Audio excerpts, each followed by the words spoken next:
ఈ ప్రభుత్వం కూటమి ప్రభుత్వం వచ్చిన తర్వాత వాలంటీర్ వ్యవస్థ ఉంచాలనుకుంటున్నారా, తీసేయాలనుకుంటున్నారా? అసలు దాని మీద మీ స్పందన ఏంటి? గత ప్రభుత్వం వాలంటీర్ వ్యవస్థని ప్రవేశపెట్టినప్పుడు మేము అనుకున్నాము ఏదన్నా విప్లవాత్మక మార్పులు వస్తాయేమో, ఇంటి వరకే పరిపాలన అనేటువంటి వ్యవస్థ మళ్ళా పునరుద్ధరింపబడిందేమో అనుకున్నాం.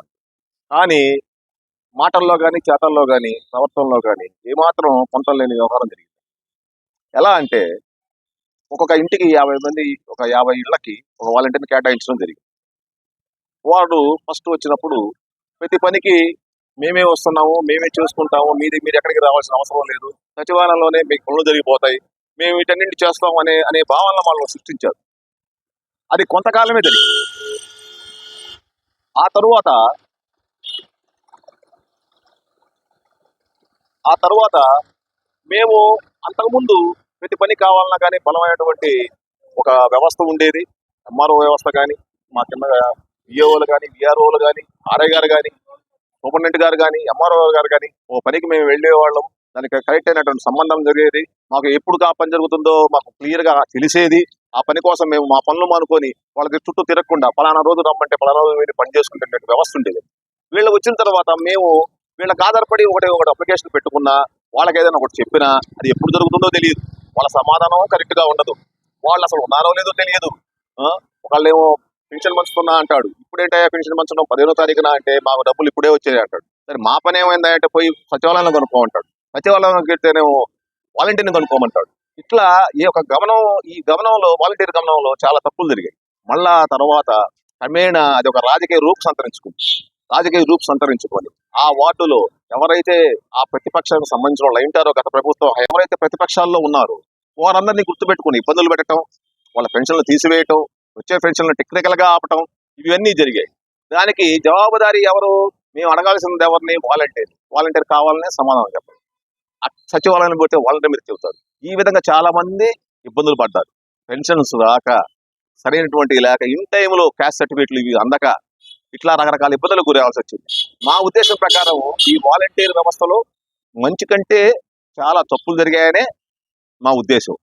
అయితే ఇప్పుడు వచ్చిన ఈ ప్రభుత్వంలో నారా చంద్రబాబు విజన్ నాయకుడు, ఆయనకి వెనకాల అందరండగా పవన్ కళ్యాణ్ గారు ఉన్నారు కాబట్టి, వాళ్ళకు ఒక విజన్ ఉంది కాబట్టి ఈ వ్యవస్థని పటిష్టం చేసి జవాబుదారీని చేసి వాలంటీర్లని ప్రభుత్వానికి జవాబుదారీని చేసి ప్రభుత్వం చెప్పు చేతల్లోనే వాలంటీర్లు నడిచేటట్టుగా ఒక పార్టీకి సంబంధం లేకుండా ఒక మంచి సరికొత్త వ్యవస్థని సృష్టించాలని, ఆ తెలివితేటలు మా సలహాల కంటే వారికే ఎక్కువగా తెలుస్తుందని చెప్పి మేము ప్రగాఢంగా నమ్ముతున్నాము. అట్లాంటి వ్యవస్థ రూపుదిద్దుకోవాలని చెప్పి మనస్ఫూర్తిగా కోరుకుంటున్నాము. అవునండి. ఇప్పుడు ఆ వాలంటీర్ వ్యవస్థ మీరు కావాలనుకుంటున్నారా? దాని గురించి మీ విశ్లేషణ చెప్పండి. ఇప్పుడు వాలంటీర్ వ్యవస్థ అంటే ఒకప్పుడు మహాత్మా గాంధీ చెప్పారు, పరిపాలన ఇళ్ల వద్దకే రావాలని. అది వాస్తవంగా అయితే వాలంటీర్ వ్యవస్థ ప్రవేశపెట్టినప్పుడు ఇళ్ల వద్దకే అన్ని వస్తాయేమో అని చెప్పి భ్రమల్లో ఉన్నారు జనాలు. అయితే అది ఉద్దేశం అయితే మంచిదేనండి. వాళ్ళకి ఇచ్చే 5,000 వేతనానికి కూడా వాళ్ళు పనిచేస్తున్నారు అంటే అది గొప్ప విషయమే. కానీ అది అనుకున్న స్థాయిలో పూర్తిగా ఇది అవ్వలేదండి, నిర్వీర్యమైంది. ఇప్పుడు వాలంటీర్ వ్యవస్థ వచ్చేటప్పటికి ఎలా ఉందంటే, వాళ్ళు చేసిన అఘాయిత్యాలు, అకృత్యాలు, గవర్నమెంట్ ఇచ్చే డబ్బులు, పెన్షన్ డబ్బులు తీసుకొని పారిపోయిన వాళ్ళు ఉన్నారు, ఇళ్ల దగ్గరికి వెళ్ళి ఆడపిల్లల్ని ఇది చేసిన వాళ్ళు ఉన్నారు. వీళ్ళకి ఏ ఏ ఏ అధికారం, వాళ్ళ క్వాలిఫికేషన్ ఏం చూసి ఇచ్చారు? ఇప్పుడు చదువుకున్న వాళ్ళకి ఒక స్థాయి ఉన్న వాళ్ళకి అది వేరు. వీళ్ళు అసలు ఏ స్థాయి ఉన్నారని చెప్పి వీళ్ళని తీసుకొని ఇది చేశారో, సరే ఏదైతే అది జరిగిందండి, దాన్ని నమ్ముకొని అలా అని వాలంటీర్లు అందరూ కూడా కాదండి, చాలా నిబద్ధతతో పనిచేసిన వాళ్ళు చాలా మంది ఉన్నారు. 5,000 వేతనం తీసుకుని పనిచేసి ఇల్లు గడుపుకున్న వాళ్ళు చాలా మంది ఉన్నారు. కానీ వాలంటీర్ వ్యవస్థ అయితే మంచిదండి. కానీ దాన్ని ప్రక్షాళన చేసి పర్ఫెక్ట్ గా అన్ని, చంద్రబాబు నాయుడు గారు 10,000 జీతం ఇస్తా అని చెప్పారు. మీరు ఆ రోజు రాజీనామాలు చేసి మీ జీవితాలు నాశనం చేసుకోవద్దని కూడా చంద్రబాబు నాయుడు గారు ప్రతి సందర్భంలో కూడా చెప్పారు. 10,000 జీతం ఇస్తాను, మీరెవ్వరికి భయపడి రాజీనామాలు చేయొద్దు, మీ జీవితాలు మీరు నాశనం చేసుకోవద్దు అని చెప్పారు చంద్రబాబు నాయుడు గారు. ఆయన అన్న మాట ప్రకారం నిలబెట్టుకొని వాలంటీర్ వ్యవస్థను ఉంచాలి, ప్రక్షాళన చేయాలి. దాన్ని ఎటువంటి అవినీతికి తావు లేకుండా వాళ్ళ ఈ వాలంటీర్ ఎవరైతే ఉన్నాడో అతని బ్యాక్గ్రౌండ్ మొత్తం చెక్ చేసుకొని అతను మంచి వ్యక్తి అయితేనే అతనికి ఇచ్చి దీన్ని అయితే జాగ్రత్తగా నడిపించి ఇది చేయాలండి. వాలంటీర్ వ్యవస్థ కావాలి, ఉండాలి. దాన్ని నమ్ముకొని బతికిన వాళ్ళు చాలా మంది ఉన్నారు. ఆ వాలంటీర్ని నమ్ముకొని ఆ ఉద్యోగాలు అయితే ఉండాలి. 10,000 జీతం ఇస్తానన్నారు చంద్రబాబు నాయుడు గారు. ఆ 10,000 కూడా వాళ్ళకి జీతాలుగా ఇవ్వాలి. ఈ రాజీనామాలు చేసిన వాళ్ళ సంగతి పక్కన పెట్టేసి ప్రక్షాళన చేయాలి. ఇప్పుడు ఆల్రెడీ ఇంత ముందు ఉన్న వాలంటీర్ కంటిన్యూ ఉన్నారు కదా, కంటిన్యూ కదా. అవునండి, ఇప్పుడు వాళ్ళని తీసేసి కొత్తగా రిక్రూట్మెంట్ పెట్టాలంటారా? అవసరం లేదు. ఎవరైతే రాజీనామాలు చేయకుండా ఉన్నారో వాళ్ళందరి ఉద్యోగాలు వాళ్ళకు ఉండాలండి. మిగతా ఈ రాజీనామాలు చేశారంటే వాళ్ళు దేని వల్ల రాజీనామాలు చేశారు, అది వాళ్ళ వ్యక్తిగతం. బెదిరించి చేపించారా, భయపెట్టి చేపించారా, వాళ్ళకై వాళ్ళే చేశారా, ఇది అది అనవసరం. వాలంటీర్లు ఎవరైతే రాజీనామా చేశారో వాళ్ళనైతే అవసరం లేదు. మీరు కొత్తగా ప్రవేశపెట్టండి, దాన్ని ప్రక్షాళన చేయండి. 10,000 జీతం ఇస్తామన్నారు, 10,000 జీతం ఇవ్వండి, వాళ్ళ చేత పని చేయించుకోండి. వ్యవస్థ ఇప్పుడు కొనసాగాలండి. ఇళ్ళకి వచ్చే పెన్షన్ ఇవ్వాలి. పెన్షన్ ఇస్తేనే మంచిది. ఎక్కడో వెళ్ళి సచివాలయంలోనూ మండల ఆఫీసుల్లోనూ తీసుకోవడానికి బాగుండలేదు. ఇళ్ళకి వస్తే డైరెక్ట్ గానే పెన్షన్లు ఇచ్చేలాగా చంద్రబాబు నాయుడు గారు, పవన్ కళ్యాణ్ గారు కోరుకుంటున్నా. అది కొనసాగాలి, కొనసాగించాలి కూడా. అది మెయిన్. ఇప్పుడు వాలంటీర్ వ్యవస్థ ఇంత ముందు ఉంది కదా, వాళ్ళనే కంటిన్యూగా చేసి కొనసాగిస్తే మంచిది అంటారా? కొత్త ప్రభుత్వం కూడా ప్రభుత్వం కాబట్టి మారిస్తే బాగుంటుంది అంటారా?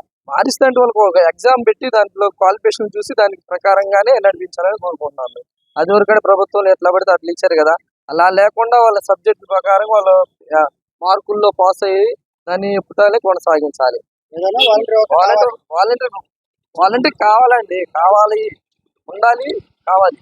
వాలంటీర్ లేకపోతే పనులు జరగవు. ఎందుకంటారు? పెన్షన్ల కోసమే కదండి ఇంటింటికి వచ్చి పెన్షన్లు ఇవ్వాలి. ముసలోళ్ళు ఎక్కడ నానా ఇబ్బందులు. పెన్షన్లు తీసుకోవాలి ముసలోళ్ళు, లేకపోతే అల్లాడిపోతున్నారు. వర్షాకాలంలోను, ఎండాకాలంలోను. మామూలుగా ఎండాకాలం అయితే మొన్న 23 మంది చనిపోయారు. వర్షాకాలంలో అయితే ఎవరి పనులు వాళ్ళు ఉంటాయి.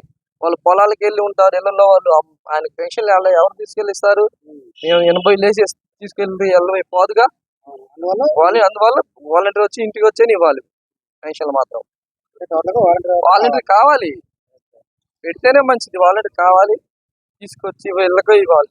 పేరు రాంకోవడం అండి, మాది వినుకొండ. వాలంటీరు వ్యవస్థ ఉండాలా వద్దా అనేది అడుగుతున్నారు. నాకైతే అవసరం లేదనిపిస్తుందండి. ఇప్పుడు చాలా చాలా క్రూర కృత్యాలు జరిగినాయి వాళ్ళ వల్ల. కొంతమంది పెన్షన్లు ఇవ్వకుండానే వెళ్ళిపోయారు దొంగతనంగా. కొంతమంది లేడీస్ని చాలా మందిని ఇబ్బంది పెట్టారు. చాలా చాలా జరిగినాయండి. నన్ను అడిగితే అనవసరం. సరే, ఇంత ముందు ఉన్న వాళ్ళు ఉన్నారు వాలంటీర్లు, వాళ్ళనే కంటిన్యూ చేస్తే బాగుంటుంది అనుకుంటారా? అసలు వాళ్ళు కూడా అనుకుంటారా? కొత్త ప్రభుత్వం వచ్చింది కాబట్టి వీళ్ళు ఏమైనా కొత్త రిక్రూట్మెంట్ చేసుకుంటే బాగుంటుంది అంటారా? వాళ్ళ ఆలోచన బాగుంటుంది. వాళ్ళు ఏదన్నా కొత్తగా చేయాలనుకుంటే తక్కువలో పెట్టి, ఇలా 50 ఏళ్ళకి కాకుండా తక్కువలో పెట్టి జాగ్రత్తగా వాళ్ళ చేత చేపిస్తే బాగానే ఉంటుందండి. Okay, thank you. ఓకే. నూజల్ల మండలం ఉప్పలపాడు. ఇప్పుడు ఈ వాలంటీర్ వ్యవస్థ గతంలో జగన్మోహన్ రెడ్డి గారు తీసుకొచ్చిన తర్వాత 50 ఏళ్ళకి ఒకళ్ళు ఎక్కడ కూడా అవినీతి లేకుండా స్వచ్ఛందంగా పార్టీలకి, మతాలకి, వర్గాలకి విభేదం లేకుండా అందరికీ సేవ చేసినటువంటి వాళ్ళు వాలంటీర్. వారు మరి రాష్ట్రానికి ఎంతో సేవ చేశారు. అలాంటి వాలంటీర్ని చంద్రబాబు నాయుడు గారు నేను వచ్చిన తర్వాత వారికి అదే వాలంటీర్ని కంటిన్యూ చేస్తూ 10,000 రూపాయలు ఇస్తామని చెప్పి ఆ రోజు ఎలక్షన్లో వాగ్దానం చేయడం జరిగింది. అయితే ఇప్పటికీ నెల అయింది గవర్నమెంట్ వచ్చి. ఇప్పటికి కూడా మరి ఆ వాలంటీర్ని ఉంచుతున్నారా, తీసేస్తున్నారా అనేది అర్థం కాక వాలంటీర్లు కూడా ప్రతిరోజు నిత్యము ఏదో ఒక విధంగా వాళ్ళు ఆవేదన చెందుతున్నారు. కాబట్టి గవర్నమెంటు ఇప్పటికైనా సరే, ఎందుకంటే నిన్న జరిగినటువంటి 1వ తారీఖున వాలంటీర్లు లేకుండా సచివాలయాల ద్వారా మీరు పెన్షన్ పంపిణీ చేశారు. అదే సులభం అనుకొని వాలంటీర్ తీసేయడానికి మీరు ప్లాన్ చేస్తున్నారా, లేకపోతే మళ్ళీ ఏదన్నా గవర్నమెంట్ నిర్ణయం తీసుకొని వాలంటీర్ని కంటిన్యూ చేస్తారా? చెప్పాల్సినటువంటి ఆవశ్యకత ఉందని చెప్పేసి మీకు మేము తెలియజేస్తున్నాం.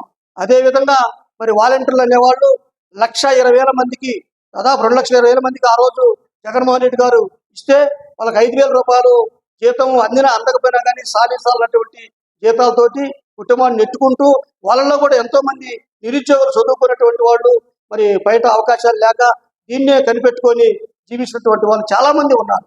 అలాంటి వాళ్ళు మీరు వస్తే వాళ్ళకి ఒక ఆశాదీపం లాగా 10,000 రూపాయలు వస్తాయని చెప్పి ఆ కుటుంబాన్ని వాళ్ళు పోషించుకుంటారని చెప్పి ఎంతో ఆనందం సంతోషంగా ఉన్నటువంటి వాళ్ళకు కూడా ఈ రోజుకి నెలైనా కానీ ఒక అంటే ఇది లేక వాళ్ళు ఇప్పుడు సందిగ్ధంలో ఉన్నారు. కాబట్టి గవర్నమెంట్ దగ్గర ఒక తుది నిర్ణయం తీసుకొని తొందరలో వాళ్ళందరినీ కూడా మీరు వాలంటీర్ వ్యవస్థ తీసుకొచ్చి వాళ్ళ సేవలను గవర్నమెంట్ వినియోగించుకోవాలని చెప్పేసి కూడా మేము మీకు తెలియజేస్తూ ఉన్నాం.